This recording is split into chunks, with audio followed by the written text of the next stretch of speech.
Suffer number 34 as we know fine motor skills development के हवाले से है। तो आप बच्चों को यहाँ लेटर ई लिखना सिखाएंगे। इससे पहले हवा में लिखेंगे, रेत में लिखेंगे, हथेली की बैक पर लिखेंगे।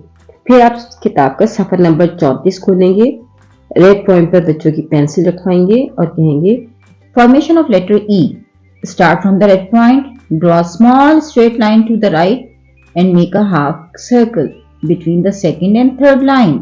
ये इंस्ट्रक्शंस जितनी दफा बच्चे ई लिखें उतनी दफा दोहराएं। यहाँ मल्टीपल सेंसरी लर्निंग हो रही है।